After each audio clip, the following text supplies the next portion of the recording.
morning guys, kakabalik ko lang galing hatid kay Princess. Hindi ko na kayo inambala kaninang umaga pagising ko. And yan, nagre-review tayo ngayon ng isang product. Ito siya guys, so if ever na gusto niyo mag-purchase din ito guys, yan. Ilalagay ko rin to sa ating shop. Sabaw na ito, as in amoy baby siya. Kasi intended talaga tong gawa na to for baby talaga. It's baby cologne. Super mild ng yung scent niya. Pero gusto ko siya gamitin kasi alam niyo na, di ba, lalo na ako, may migraine ako. Ayoko na mga matatapang na amoy. So, naghahanap ako na ngayon ng mga scent na magugustuhan ko or hindi ako mahihilo or hindi sasakit ang ulo ko all day. So, ito, isa sa mga scent o isa sa mga pabango na gusto kong gamitin ngayon kasi nga hindi siya masakit sa ulo. Para tuloy-tuloy na yung vlog natin. Today is Tuesday na guys. Tuesday, January 20. So, yun, kakatig ko lang kay Princess kasi pag Tuesday 5:30 AM ang pasok niya. So, bukas naman ay 7:30 ang pasok. So, hindi kami pressure na gumising ng maaga-maaga. Tuesday and Friday lang kasi 5:30 ang pasok niya. Pero anyways, ayan na nga. Ang ganda ng schedule niya ngayon kasi hindi siya super, yung kailangan mo talaga magising na everyday ng maaga. Tapos kagabi, kwento ko lang sa inyo, hindi na ako nakakain kasi nakatulog kami ni Princess ng mga 4:30 yata yun ng tanghali. Idlip kami. Uminom ako ng cetirizine kasi sobrang kati ng ilong ko. Ngayon wala na. Nag-allergy ako kahapon. Uminom ako ng cetirizine. Alam mo, nagising ako 9 PM. Pero antok na antok yung utak ko. Gustong-gusto bumangon. Pero yung mata ko, yung katawan ko ayaw gumalaw. Kaya nagtuloy-tuloy. Nagising ako ng 3 AM. Nagasikaso kay Princess. So, yun lang, nakikwento ko lang kasi ang lakas mo kapag patulog ng cetirizine. Pero, anyways, kumanda naman ang gising natin kasi nawala na yung sipon. At basa pa yung buhok ko kasi naligo ako ng maaga dahil okay naman, kompleto ang tulog, as in super kompleto. Grabe ang tulog. And magkakape tayo. Gusto ko magkape while editing, while nag-iisip ng mga wala masyadong kalat in fairness dahil walang bisita si Princess kahapon. So wala tayong masyadong lilinisin. Magwawalis lang ako maya-maya. Pero maghugas muna tayo ng plato doon kasi nga dahil nga naiwan namin yung ibang mga plato nung tanghalian, hindi pa nahugasan hanggang ngayon. So hugas muna tayo. And magliligpit-ligpit na naunti. Eh teka, naiwan niya yata tong towel. Nakakainis. So kailan naglipat ako ng kasi pag-film tayo, ayan, tingnan mo. Kakalipat ko lang ng tripod ko na yan. Kasi nga, yung ginagamit kong tripod ay maliit. So, mag-charge na lang muna tayo. Mag-charge na rin tayo ng ilaw para magamit natin silang lahat. Nagkape na rin ulit ako, guys. Ayan, nagkape tayo ng kape. Tapos, gusto ko kumain ng pakita sa inyo to, guys.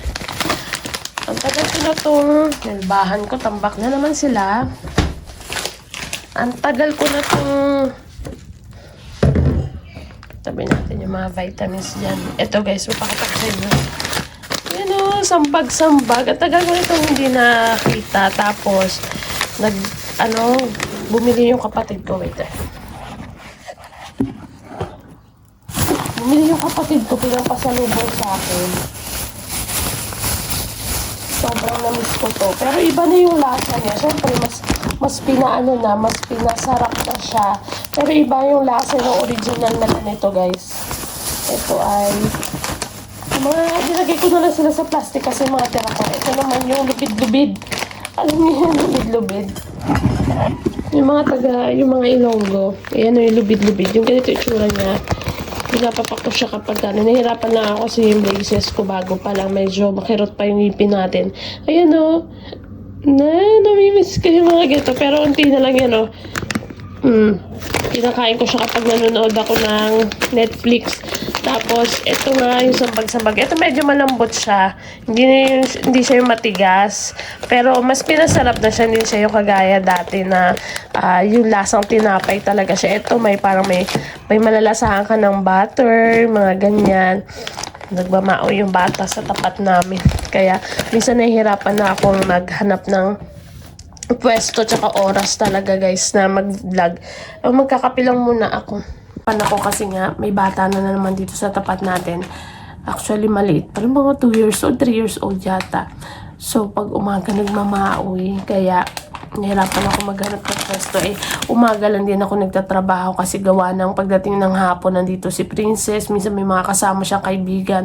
So, hindi ako nakakapagtrabaho. Kaya dapat ang trabaho ko is morning talaga. Ayoko nang magtrabaho ng gabi kasi nga sinasabayan ko rin yung tulog ni Princess. Sambag guys, alam niyo yung sambag? Yung sambag kasi sa Ilonggo ay sampalok.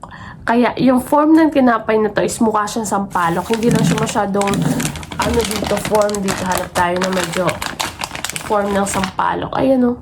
Yan, di ba? Mukha siyang sampalok. Kaya tinawag siyang sambag bread. Pero masarap na siya ngayon. Iba na yung lasa niya. Kaya, at masarap siya isama sa kape. Kaya katigas. Punta kami ng palengke. Namili.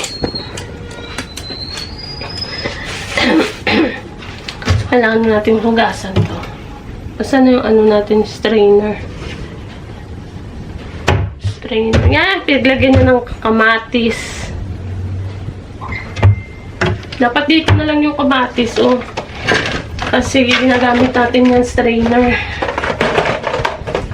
Labas natin ng mga Tupperware. Paglalagyan ng mga ulam. Ang dami niya kamatis dalaw. Binigay daw ng kasamaan niya. Ha? Bito-bito ng maaga eh. Umuwi ng Nueva Ecija. Marami rin na kamatis. Bigyan mo ako. Dami. Lalagay yan sa ref para hindi mabulok. Oo. Bumili kami. Ito yung sabi ko sa inyo kanina na gusto ko mag-ulam ng adobong paanong manok. Ang dami na ito, Daddy. Pwede hatiin? Ay, hindi. Lutuin mo na lang ito. Ay, piste. Nalaglag pa. Yung ayan. Yung paanong manok kasi adobong ito ni Daddy. Malinis naman na siya. Wala na siyang kuko. Ayan o. Hi guys. Hi guys. Wala na siya kuko. Wala na rin siya mga... Di ba yung mga hinihila dito na laman-laman? Ay na yung parang balat. Wala na, malinis na siya. Good to go na yan siya. Tapos, lagay na natin siya sa sa isang lagay. Dito na lang siguro muna. Ay, hindi. Dito na lang. Kasi gagamitin ko yung mga... Tanggalan natin siya ng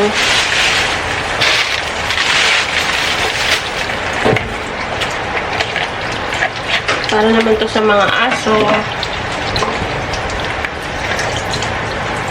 Tingnan natin siya sa ref. Kasi ang uulamin namin yan, lulutuin niya ni Daddy kasi is yung paanong manok tsaka bangus. Nakain din niya naman si Princess niya nung paanong manok.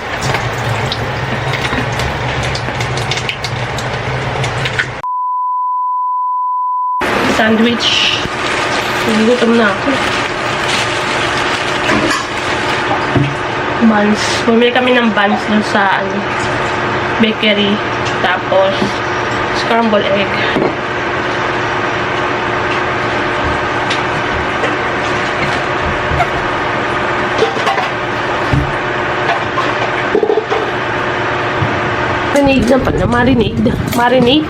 Marinate, no? Marinate na ako ng bangus sa'yo yun. Tapos, pinapakuluan niya na yung paa. Luluto na siya.